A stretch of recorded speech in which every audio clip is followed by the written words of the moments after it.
Shalom, Bapak Ibu Saudara sekalian dikasihi oleh Tuhan. Kembali kita mendapatkan kesempatan untuk mendengarkan firman Tuhan. Sebelumnya mari kita sama-sama berdoa. Bapa di dalam surga, terima kasih kembali pada hari ini kami boleh masih mendapat kesempatan untuk mendengarkan firman-Mu. Berkati mulut lidah hamba-Mu untuk menyampaikan, bahkan kami semua yang mendengarkan. Terima kasih, dalam nama Tuhan Yesus hamba-Mu bersyukur dan berserah. Amin. Shalom Bapak Ibu Saudara dikasihi oleh Tuhan. Haleluya.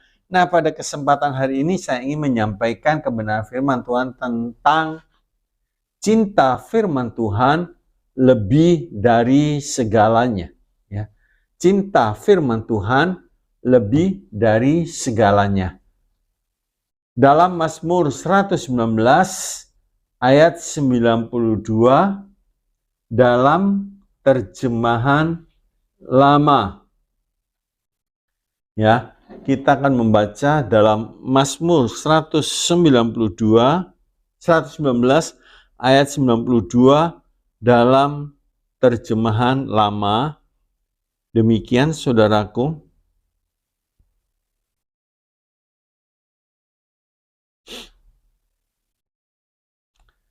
Jikalau kiranya Tauratmu bukan segala kesukaanku, niscaya lamalah sudah karam aku dalam kesukaranku. Ayat yang ke-71 dalam Mazmur 119 ayat yang ke-71 dikatakan demikian. Bahwa aku tertindas itu baik bagiku, supaya aku belajar ketetapan-ketetapanmu. Dalam Mazmur 119 ayat yang ke-127, itulah sebabnya aku mencintai perintah-perintahmu lebih daripada emas, bahkan daripada emas tua. Haleluya. Nah, judul ini memang kelihatannya sangat fantastis, ya. Saya coba beri satu contoh begini, saudara.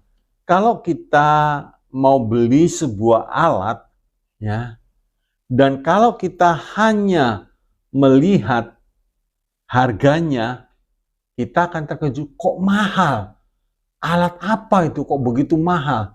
Tapi setelah dijelaskan bahwa alat itu multifungsi dan sangat banyak gunanya, dan alat itu sangat berguna bagi kita, maka setelah dijelaskan, kita bisa berkata nggak mahal.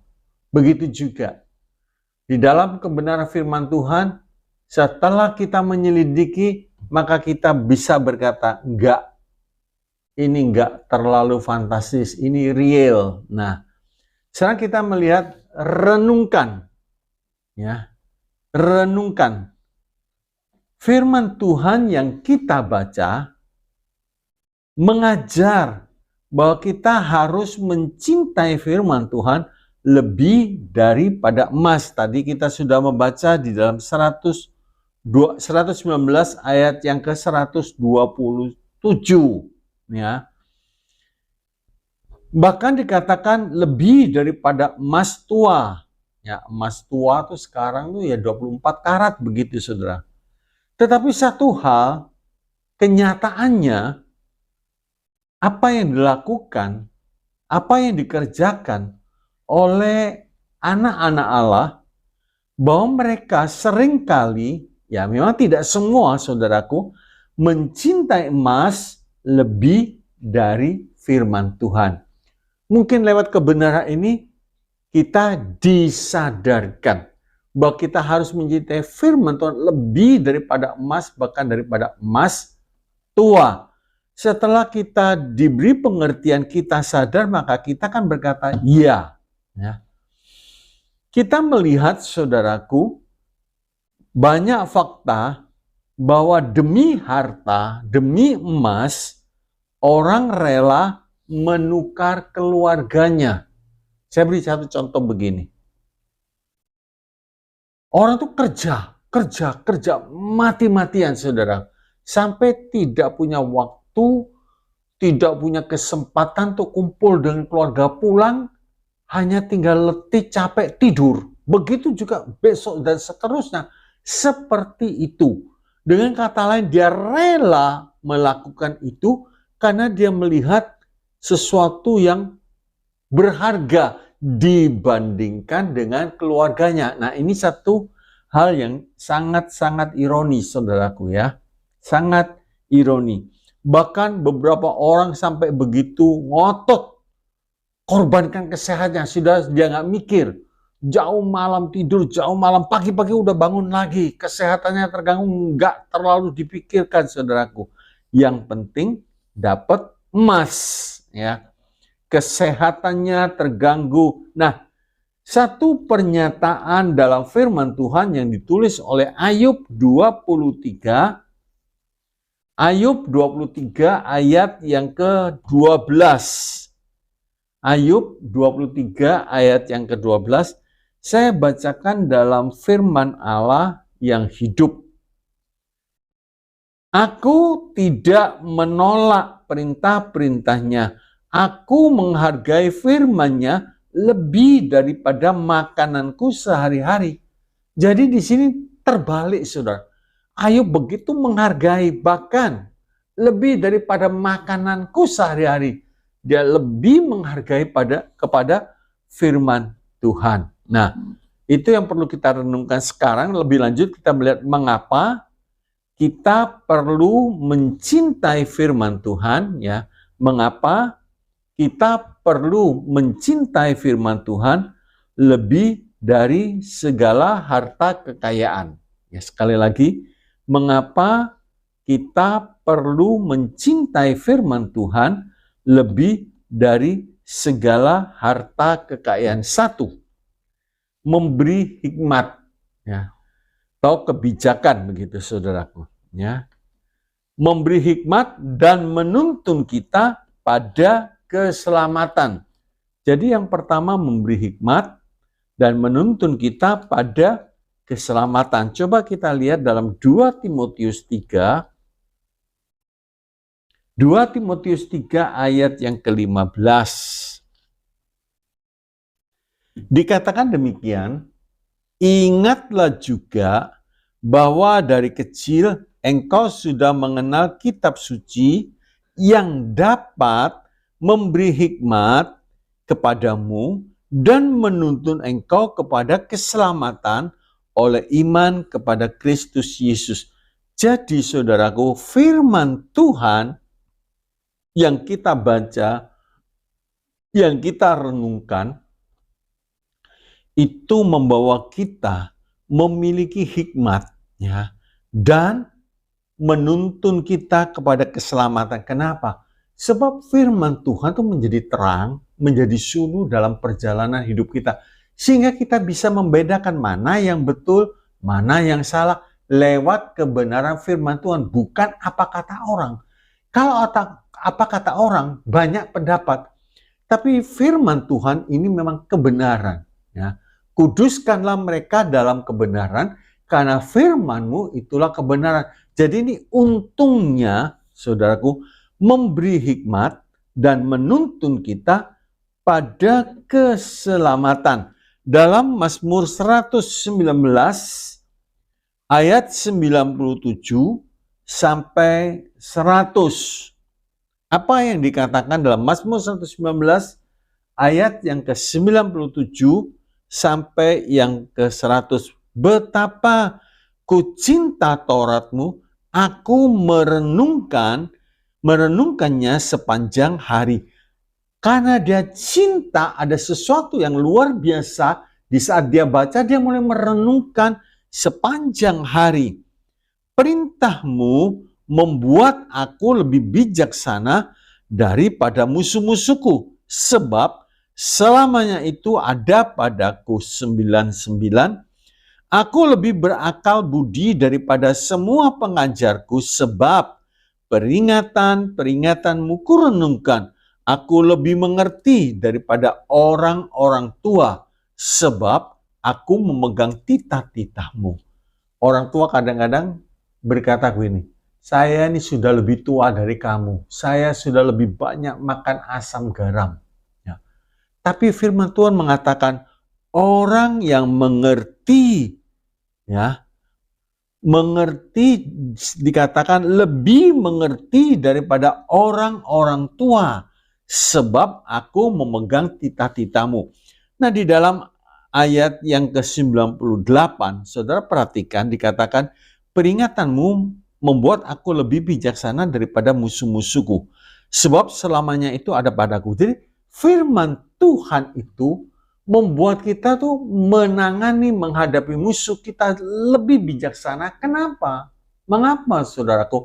Sebab dari firman Tuhan, kita bisa menyelesaikan permasalahan-permasalahan yang dihadapi kita, musuh-musuh yang mengepung kita, kita lebih bijaksana sehingga kita mengambil satu tindakan yang sesuai dengan firman Tuhan. Jadi kita tidak sampai salah. Berapa banyak, berapa sering kita mendengar orang kalau dimusuhi tindakannya sudah nggak bijaksana. Dia mau membalas, dia mau menghakimi sendiri dan lain sebagainya.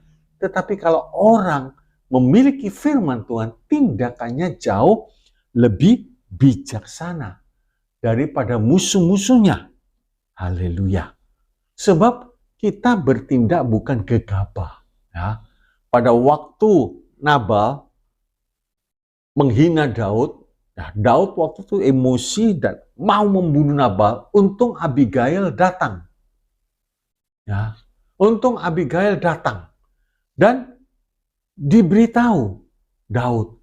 Dan di sini kita melihat Daud tidak sampai bersalah membunuh Nabal karena ada sebuah nasihat. Nah, tindakan Daud sangat bijaksana, sangat bijaksana, dan pada akhirnya Tuhan yang membunuh musuh-musuh Daud. Ya. Orang yang mencintai firman Tuhan, ya, orang yang mencintai firman Tuhan, maka firman Tuhan tersebut akan mampu memberi hikmat baginya untuk menjalani kehidupan. Jadi orang yang mencintai firman Tuhan, maka firman Tuhan tersebut akan mampu memberi hikmat baginya untuk menjalani kehidupan.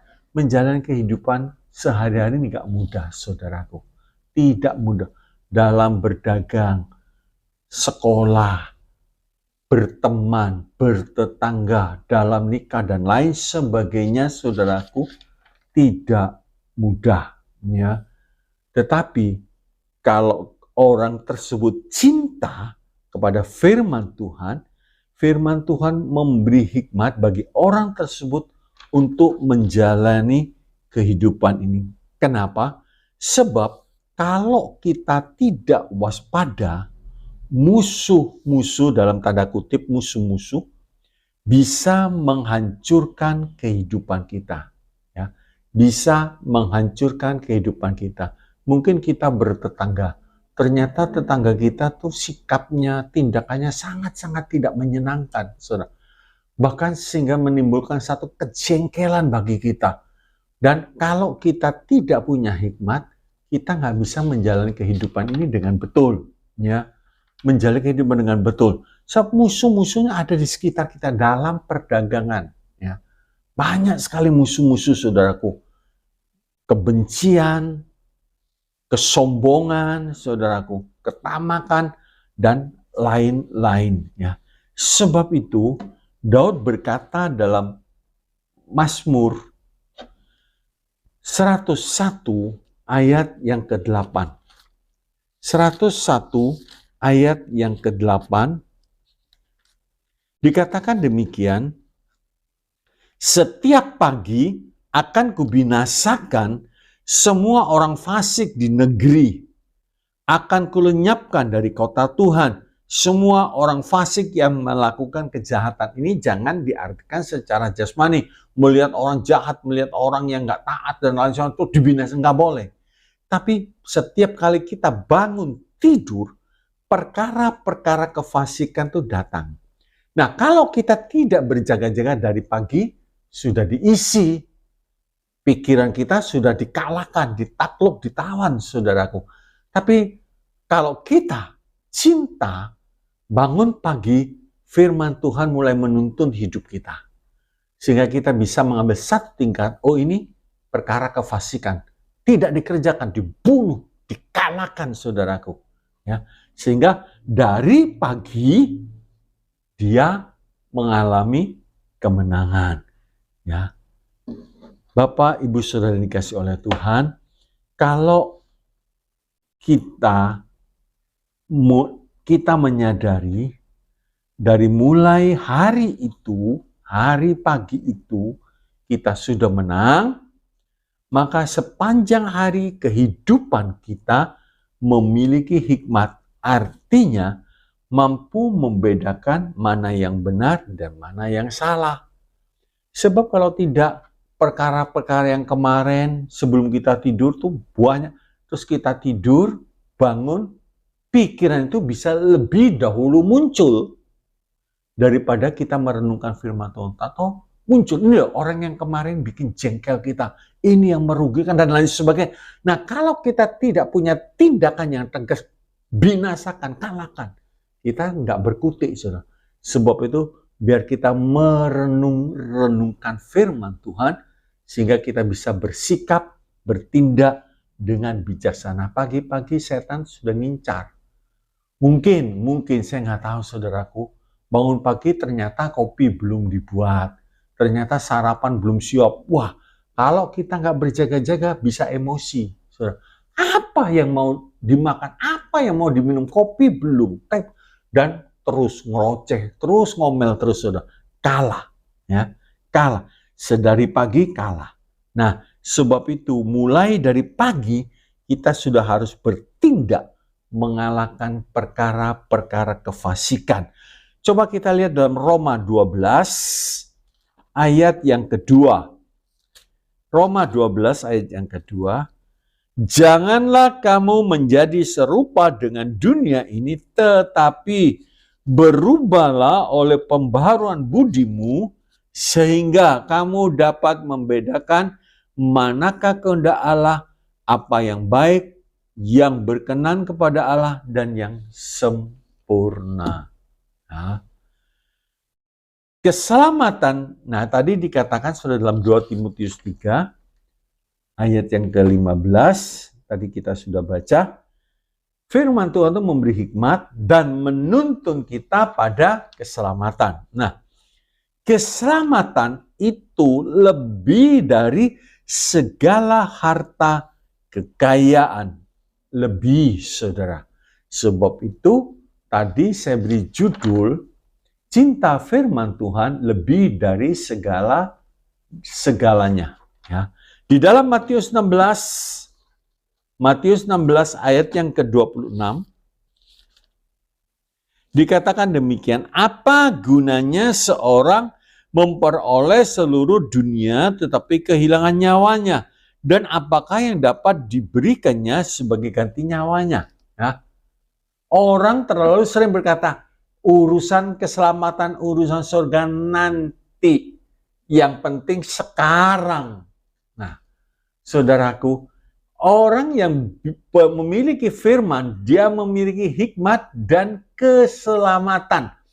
Jadi keselamatan yang Tuhan berikan, itu firman Tuhan mengatakan, kerjakanlah keselamatanmu dengan takut dan gentar. Jadi kita kerja, tapi tidak sampai membuang keselamatan. Artinya begini, di dalam pekerjaan bisa saja nipu, bisa saja bohong, bisa saja nggak jujur. Nah itu artinya kerja tapi tidak berhikmat, akhirnya keselamatannya hilang. Sebab melakukan pelanggaran, berbuat dosa. Ya. Dari ayat-ayat tersebut nampak jelas bahwa hikmat Allah yang memampukan kita untuk menghadapi berbagai tantangan dan godaan, untuk memenangkan tantangan tersebut, maka kita membutuhkan hikmat Allah. Nah, saya ceritakan tentang Daud ya. Dalam 1 Samuel 24 ayat yang ke-5 sampai yang ke-8 ya. 1 Samuel 24 ayat 5 sampai. Di sini kita melihat Saul yang begitu jauh, dia kejar terus Daud mau dibunuh. Dan pada satu titik kesempatan Daud mendapat kesempatan untuk membunuh Saul. Dan orang-orang Daud mengatakan bunuh. Tapi di sini kita melihat Daud mengeluarkan perkataan firman, jangan menjama orang yang diurapi Tuhan. Selamat lolos. Dari mana dia bisa berkata begitu sehingga musuhnya tidak mendapat kesempatan, tidak mendapatkan keuntungan karena ada firman di dalam kehidupan Daud. Sehingga tipu daya, segala gerak-gerik tipu daya setan tidak mendapat kesempatan. Daud menang. Yang kedua, memahami kehendak Allah. Dalam Kejadian 6 ayat 13 sampai 14, Kejadian 6, 13 sampai 14, Nuh bisa memahami kehendak Tuhan. 13. Dikatakan demikian, berfirmanlah Allah kepada Nuh, aku telah memutuskan untuk mengakhiri hidup segala makhluk sebab bumi telah penuh dengan kekerasan oleh mereka. Jadi, aku akan memusnahkan mereka bersama-sama dengan bumi. Buatlah bagimu sebuah batra dari kayu gofir. Batra itu harus kau buat berpetak-petak dan harus kau tutup dengan pakal dari luar dan dari dalam. Nuh disuruh oleh Tuhan membuat bahtera. Sebab Tuhan punya rencana untuk membinasakan, menghabiskan seluruh bumi. Dan disuruh membuat bahtera 3 tingkat, saudaraku. Nah, di sini kita melihat Nuh bisa memahami, Nuh bisa menerima apa yang menjadi kehendak Tuhan, sehingga Nuh bisa melakukan dengan tepat. Ya, dengan tepat. Orang yang mencintai firman Tuhan akan mengetahui kehendak Allah baginya, bagi kehidupannya. Jadi orang yang cinta firman Tuhan, dia bisa mengetahui kehendak Allah bagi kehidupannya. Karena itu kepadanya Allah menyatakan rencananya. Waktu Yusuf, saudaraku, ditangkap, ya, dijual, dimasukkan sumur, dijual. Akhirnya dia menjadi budak. Dan di sini kita melihat pernyataan daripada Daud, Kejadian 50 ayat 20, dikatakan demikian. Memang kamu telah mereka-rekakan yang jahat terhadap aku. Tetapi Allah telah mereka-rekakannya untuk kebaikan dengan maksud melakukan seperti yang terjadi sekarang ini, yakni memelihara hidup suatu bangsa yang besar. Di sini Yusuf bisa mengerti kenapa dia sengsara, kenapa dia menderita. Dia nggak marah, dia nggak ngomel, dia nggak meluh, dan dia tidak membalas musuh-musuhnya. Dalam tanda petik, musuh-musuhnya adalah saudaranya yang membuat dia menderita. Tapi Daud justru menceritakan, untuk maksud inilah, untuk memelihara satu bangsa yang besar. Contoh berikutnya kita bisa melihat, saudaraku, bahwa Allah menyatakan rencananya kepada Abraham. Allah ingin menghancurkan Sodom Gomora. Allah menceritakan kepada Abraham, Sodom Gomora mau dibinasakan. Nah, di sini terjadi tawar-menawar. Ya. Akhirnya 10 orang aja nggak dapat, saudaraku. Nggak dapat. Nah, di sini kita melihat Abraham bisa mengerti dan mulai menaikkan doa syafaat. Ternyata yang selamat hanya keluarga daripada Lot. Begitu juga Allah akan menyatakan rencananya kepada kita selain kepada Nuh, kepada Abraham, kepada Yusuf. Allah juga akan menyatakan rencana dalam kehidupan kita. Sama, saudara. Allah akan menyatakan kehendaknya bagi kita ketika kita sungguh-sungguh mencari Dia.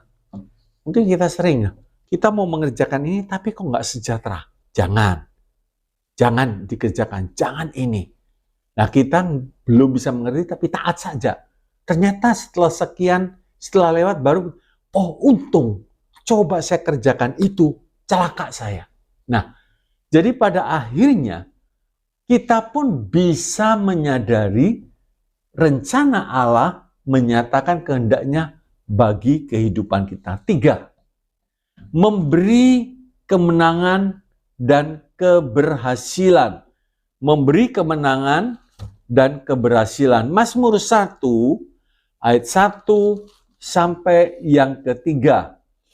Mazmur 1 ayat 1. Berbahagialah orang yang tidak berjalan menurut nasihat orang fasik, tidak berdiri di jalan orang yang berdosa, dan yang tidak duduk dalam kumpulan pencemooh.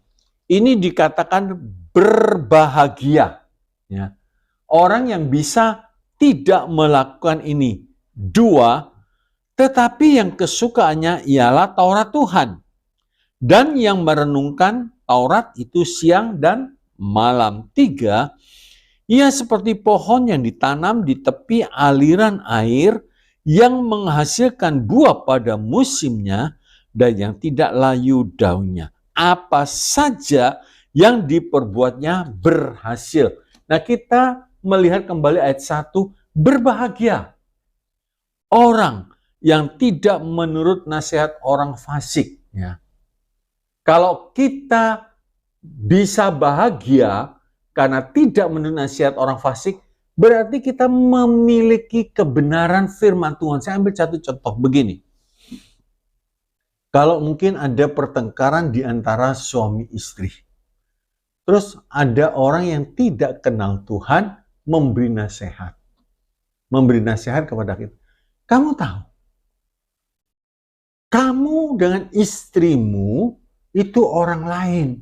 Tapi kamu dengan saudaramu itu satu darah, satu daging. Nah, jadi kalau istrimu rewel, nggak cocok, buang saja. Nah, itu nasihat orang fasik. Itu nasihat cocok buat daging kita. Cocok. Apalagi mungkin kalau istrinya cerewet, suka membadar, ya sudah cerai saja. Tapi justru firman Tuhan mengatakan berbahagialah kalau kamu tidak menurut nasihat orang fasik, ya.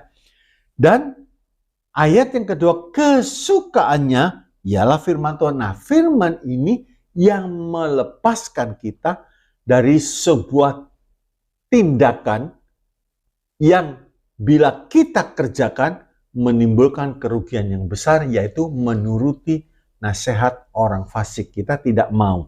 Nah, hasilnya saudaraku indah. Jelas dinyatakan kalau kita cinta firman Allah membawa janji kemenangan dan keberhasilan.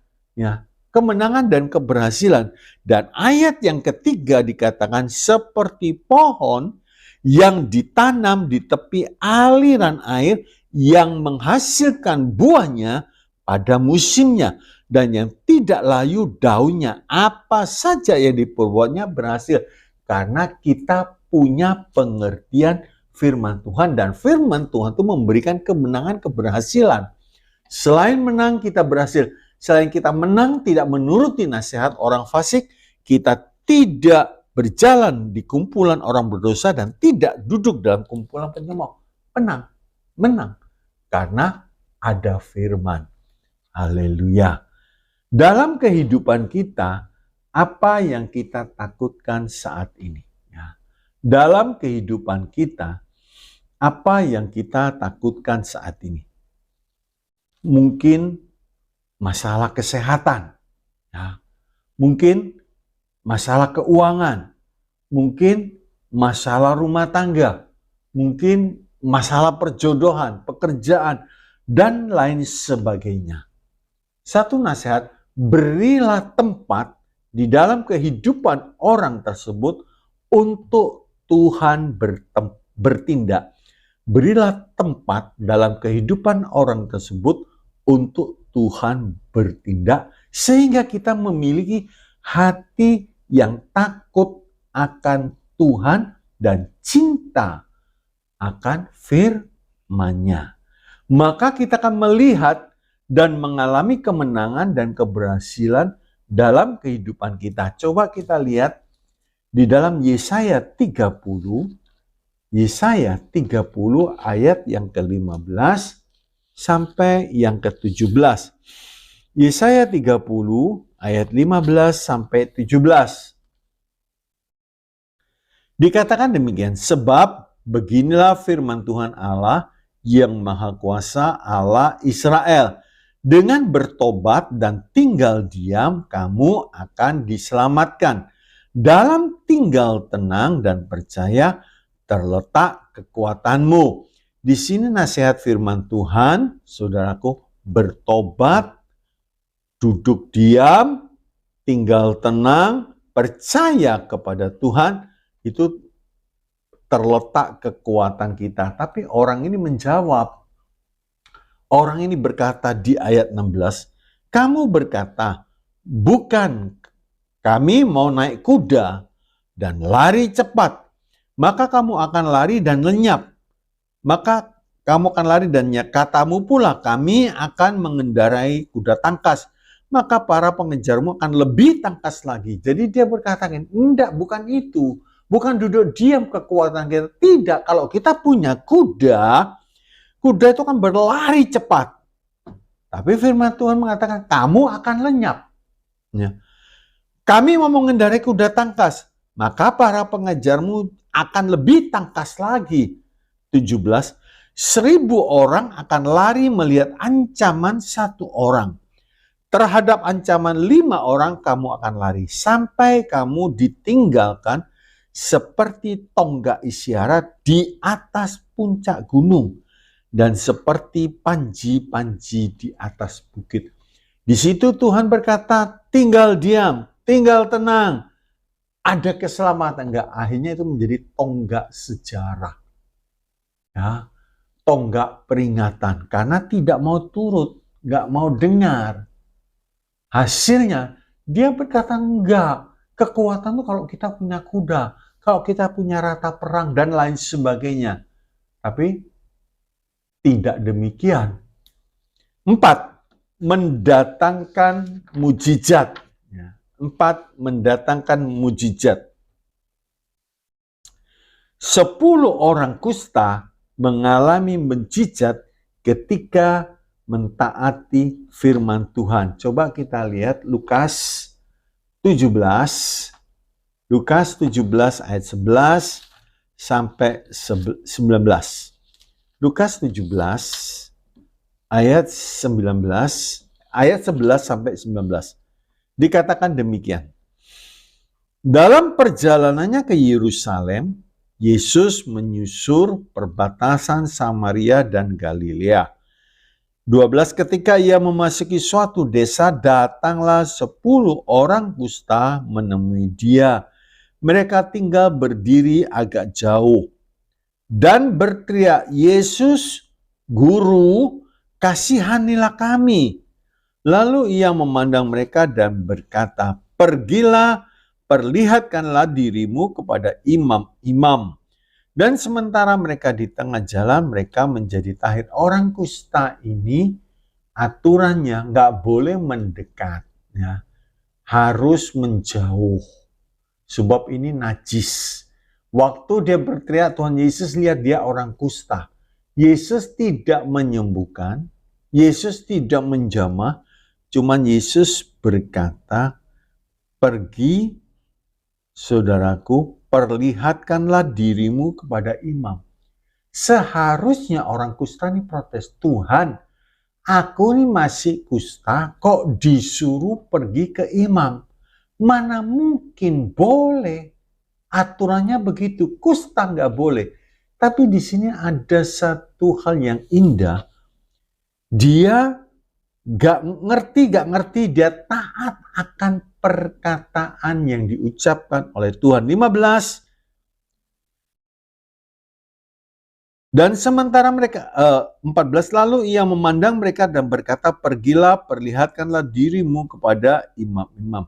Dan sementara mereka di tengah jalan, mereka menjadi tahir. Jadi pada waktu dia pergi dari hadapan Tuhan belum sembuh. Tapi sementara mereka melakukan perintah Tuhan, ternyata ada mujizat terjadi. Seorang dari mereka ketika melihat bahwa ia telah sembuh kembali ketika melihat bahwa ia telah sembuh kembali sambil memuliakan Allah. Jadi mereka datang untuk memuliakan Tuhan. Dia kembali lalu tersungkur di depan kaki Yesus dan mengucap syukur kepadanya. Orang itu adalah seorang Samaria. Lalu Yesus berkata, bukankah ke-10 orang tadi semuanya telah menjadi tahir?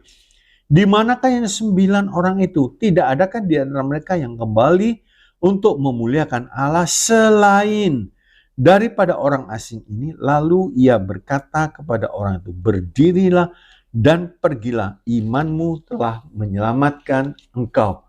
Di sini sesuatu pelajaran yang indah. Saudara, kadang kita berdoa, Tuhan tolong, Tuhan tolong. Ternyata jawaban Tuhan tidak menuruti kehendak kita. Ya, apakah Tuhan nggak bisa? Nggak. Tapi jawaban Tuhan sesuai kebutuhan kita. Waktu orang kusta ini berseru kepada Tuhan, Tuhan nggak jawab. Cuman Tuhan berkata, pergi tunjukkanlah dirimu kepada imam. Di sini Tuhan tahu bahwa nanti satu orang akan kembali dan menerima keselamatan yang daripada Tuhan. Bukan hanya sembuh, bukan. Tapi dia menerima keselamatannya daripada Tuhan, yaitu orang Samaria. Waktu dia bertindak, waktu pergi, dia lihat, loh kok sembuh? Sebagai ungkapan syukur, dia kembali, dia menyembah Tuhan. Dia menyembah Tuhan. Nah, waktu dia menyembah Tuhan, Tuhan memberikan keselamatan kepada orang itu. Haleluya. Ya, sebab itu saudaraku, taati. Sekalipun kita berseru pada Tuhan belum ada jawaban, bukan berarti Tuhan tidak mendengar, kecuali orang tersebut berdoa dalam keadaan yang tidak berkenan, artinya hidup di dalam dosa. Yesaya 59 ayat 1 dan 2, putus hubungan orang tersebut dengan Tuhan. Ya. Nah, kita melihat lagi saudara satu contoh dalam 1 Samuel 30 ayat yang ke-6. 1 Samuel 30 ayat yang ke-6, waktu itu diceritakan Siklak terbakar habis. Bukan hanya terbakar habis, harta Daud habis, istrinya habis, istri pengikut-pengikutnya habis, semua dijarah oleh musuh. Di dalam ayat yang ke-6 dikatakan Daud sangat terjepit sebab orang-orang Daud, dia mau ambil batu, dia mau lempar kepada Daud. Dalam keadaan terjepit seperti ini, Daud tanya kepada Tuhan dalam 1 Samuel 30 ayat yang ke-8. Kemudian bertanyalah Daud kepada Tuhan, katanya, haruskah aku mengejar gerombolan itu? Akan dapatkah mereka kususul? Dan ia berfirman kepadanya, kejarlah, sebab sesungguhnya engkau akan dapat menyusul mereka dan melepaskan para tawanan. Kalau saudara perhatikan, Daud tidak tahu siapa yang membakar, siapa yang menjara Siklak. Nggak tahu. Dia berdoa kepada Tuhan, dia tanya, jawaban Tuhan rada aneh dalam tanda petik, kejar. Loh, Daud kok nggak tanya, Tuhan siapa yang aku kejar? Enggak, saudara. Kejar, ya sudah, pokoknya disuruh kejar, ya sudah, pergi. Heran saudara. Ternyata Tuhan punya rencana. Di saat Daud mengejar, Tuhan titipkan seorang Mesir yang mau mati karena 3 hari tidak makan, tidak minum. Jadi pada waktu Daud dalam pengejarannya ketemu orang itu, saudara. Ketemu orang itu. Ya. Haleluya. Dan kita melihat Daud memiliki belas kasihan sekalipun dia sendiri sedang dalam keadaan perlu dikasihani. Tapi di sini Daud memiliki belas kasihan kepada orang lain yang mau mati. Daud seharusnya perlu dikasihani karena Daud kehilangan semuanya.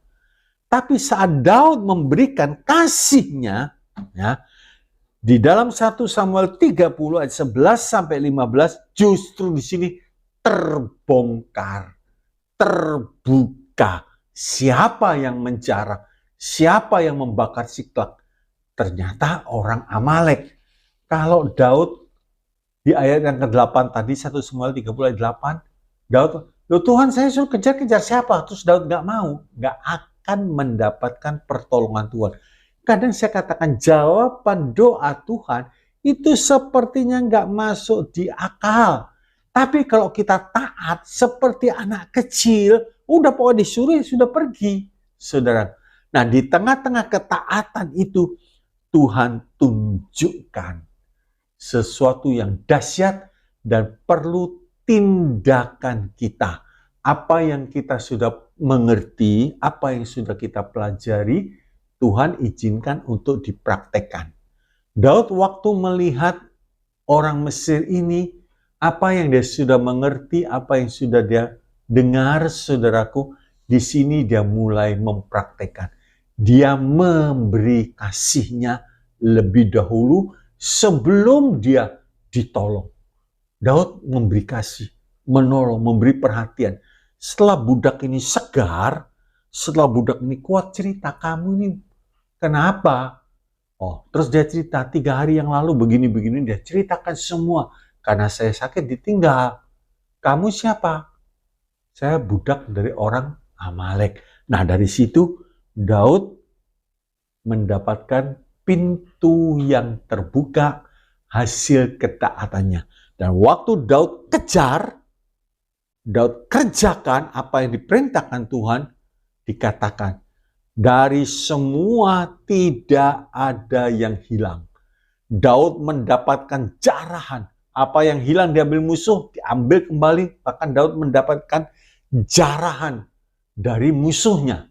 Di sini luar biasa. Saya beri contoh juga di dalam 1 Raja-Raja 17 ayat 2 sampai yang ke-6 tentang Elia.